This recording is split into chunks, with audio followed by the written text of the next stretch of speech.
Hi friends, ಇವತ್ತು ನಾನು ನಿಮಗೆ ಇಲ್ಲಿ ಉತ್ತರ ಕರ್ನಾಟಕಗಳಲ್ಲೆಲ್ಲ ಮದುವೆ ಮನೆಯಲ್ಲಿ ಮಾಡುವಂತ ಮಡಿಕೆ ಕಾಳು ಪಲ್ಯವನ್ನ ಮಾಡಿ ತೋರಿಸ್ತಾ ಇದ್ದೀನಿ.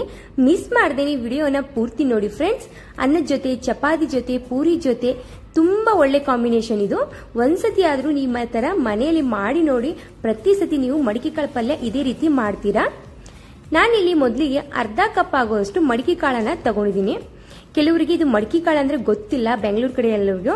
ಸೊ ನಾನು ಕೂಡ ಅಮ್ಮನ ಮನೆಗೆ ಹುಬ್ಳಿಗೆ ಹೋದಾಗನೇ ತಗೊಂಡ್ ಬರ್ತೀನಿ ಇದನ್ನ ನಾನಿಲ್ಲಿ ರಾತ್ರಿ ನೆನೆ ಇಟ್ಬಿಟ್ಟು ಬೆಳಗ್ಗೆ ಕಟ್ಟಿಟ್ಟಿದ್ದೆ. ಸೊ 24 ಅವರ್ಸ್ ಆದ್ಮೇಲೆ ನಿಮ್ಗೆ ತೋರಿಸ್ತಾ ಇದ್ದೀನಿ ಮೊಳಕೆ ಯಾವ ರೀತಿ ಬಂದಿದೆ ಅಂದ್ಬಿಟ್ಟು.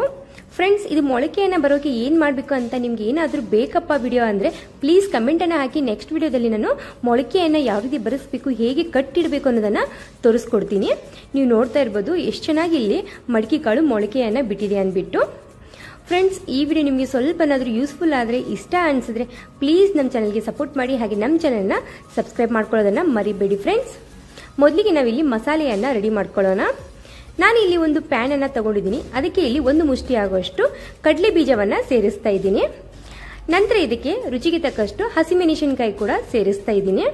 ಸ್ವಲ್ಪ ಇದನ್ನ ಬಿಸಿ ಮಾಡ್ಕೋಬೇಕು. ಫ್ರೆಂಡ್ಸ್, ನಿಮ್ಗೆ ಗ್ರೇವಿ ರೀತಿಯಲ್ಲಿ ಬೇಕಪ್ಪ ಇದು ಅಂದ್ರೆ ಕಡಲೆ ಬೀಜದ ಕ್ವಾಂಟಿಟಿ ನೀವು ಜಾಸ್ತಿ ಕೂಡ ಮಾಡ್ಕೋಬಹುದು. ಹಸಿಮೆಣಸಿನಕಾಯಿ ಬೇಡಪ್ಪ ಅಂದ್ರೆ ನೀವು ಅಚ್ಚ ಖಾರದ ಪುಡಿಯನ್ನ ರುಬ್ಬುವಾಗ ಸೇರಿಸ್ಕೋಬಹುದು. ಸ್ವಲ್ಪ ಎಣ್ಣೆನ ಹಾಕಿದ್ದೀನಿ ಹಸಿಮೆಣಸಿನಕಾಯಿಗೋಸ್ಕರ. ಚೆನ್ನಾಗಿ ಇದನ್ನ ಫ್ರೈ ಮಾಡ್ಕೊಳ್ಳಿ.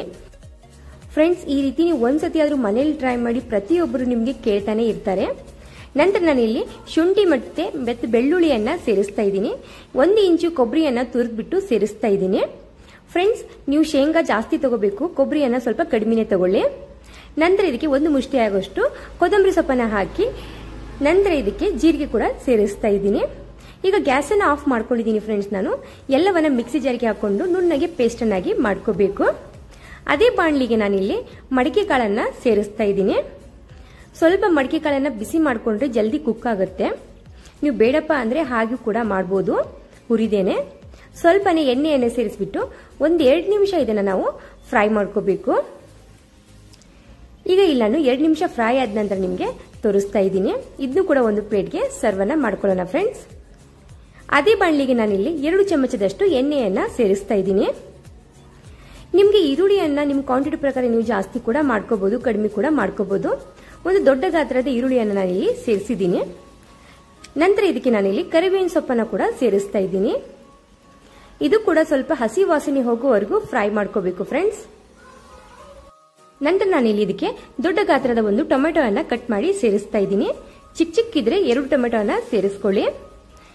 ಇದಕ್ಕೆ ನಾನಿಲ್ಲಿ ಅರ್ಧ ಚಮಚದಷ್ಟು ಧನಿಯಾ ಪುಡಿಯನ್ನ ಸೇರಿಸ್ತಾ ಇದ್ದೀನಿ. ಅರ್ಧ ಚಮಚದಷ್ಟು ಅರಿಶಿನವನ್ನ ಕೂಡ ಇಲ್ಲಿ ಸೇರಿಸ್ತಾ ಇದ್ದೀನಿ.